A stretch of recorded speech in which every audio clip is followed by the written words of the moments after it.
किसी ने बड़े कमाल की बात कही है कि आंख दुनिया की हर चीज को देख पाती है, मगर आंख के अंदर कुछ चला जाए तो उसे कभी नहीं दिखाई देता। ठीक ऐसे ही इंसान दुनिया की हर बुराई को, हर कमी को देख पाता है, मगर खुद की बुराई या कमी उसे कभी नहीं दिखती।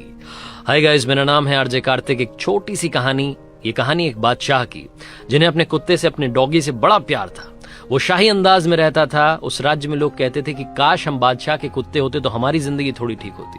वो अपनी प्रजा पर कम ध्यान देता था, सारा ध्यान, सारा खर्चा अपने डॉगी पर करता था। इतनी मोहब्बत उसे उस डॉगी से थी। कुछ लोग मिसाल दिया करते थे कि जानवरों से प्रेम करना हो तो बादशाह से सीखिए। बादशाह जहां भी जाते थे, जिस भी मीटिंग में जाते थे, पॉलिटिकल मीटिंग हो या कहीं प्रजा के सामने मीटिंग हो, हर जगह पर अपने डॉगी को साथ में रखते थे। दरबार में भी वो बैठा करता था। एक बार उन्हें किसी दूसरे राज्य के राजा से मिलने के लिए जाना था। समुद्री रास्ता था। नाव में सवार हुए, और जब नाव में सवार हुए तो बादशाह के साथ में कुछ सैनिक थे, उनके कुछ मंत्री थे, और उनके अलावा कुछ पैसेंजर्स भी उस नाव में बैठे हुए थे। अब बादशाह जहां जाते थे वहीं पर वो डॉगी जाता था, तो डॉगी भी नाव में बैठा हुआ था। ये उस कुत्ते के लिए पहला सफर था जब वो समुद्री रास्ता तय कर रहा था, नाव में बैठा था। वो डॉगी बादशाह के साथ था। जैसे ही नाव रवाना हुई तो पानी में जब नाव चलती है तो जो हलचल होती है उसकी वजह से वो डॉगी अनकंफर्टेबल फील करने लगा। वो असहज महसूस कर रहा था, इधर से उधर उछाले मार रहा था, उछल कूद कर रहा था, इधर से उधर जा रहा था बार बार। तो जो बाकी पैसेंजर्स थे उनको भी डर लग रहा था। हर कोई डॉग के साथ में कंफर्टेबल नहीं होता, तो उनको लग रहा था कि कहाँ मतलब बादशाह अपने साथ में लेकर के आ गए। अब उस डॉग के उछल कूद करने की वजह से नाव में बड़ी चिंता हो रही थी कि कहीं नाव पलट ना जाए, कहीं कोई पैसेंजर पलट ना जाए, कहीं कोई दिक्कत ना हो जाए। हर कोई चाह रहा था कि काश ये बात बादशाह समझ लें, लेकिन बादशाह को शुरू शुरू में बड़ा अच्छा लग रहा था। वो बोल रहे थे, अरे वाह, हमारा डॉगी कितना प्यारा है, खेल कूद रहा है। थोड़ी देर के बाद में ये चीज उन्हें भी इरिटेट करने लगी। उन्हें लगने लगा कि कहीं कोई खतरा ना हो जाए, इस डॉग के बार बार उछलने कूदने की वजह से कहीं नाव ना पलट जाए। लेकिन वो कैसे समझाएं डॉग को, वो तो उनके दिल के करीब था। वो जो पैसेंजर्स बैठे हुए थे उनमें एक फिलोसोफर बैठा हुआ था, एक दार्शनिक बैठा हुआ था।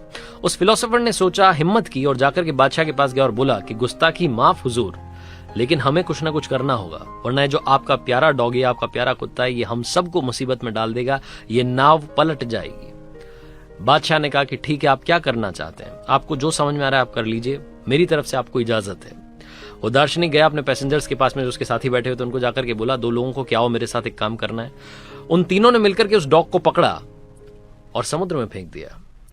जैसे ही समुद्र में कुत्ता गिरा वैसे ही उसकी जान पर बनाई। वो समझ नहीं पाया क्या करे। वो मतलब तड़पता हुआ, तैरता हुआ आकर के नाव को पकड़ लिया उसने। थोड़ी देर तक वो नाव को पकड़ करके नाव चलती रही, वो उसके साथ में रहा।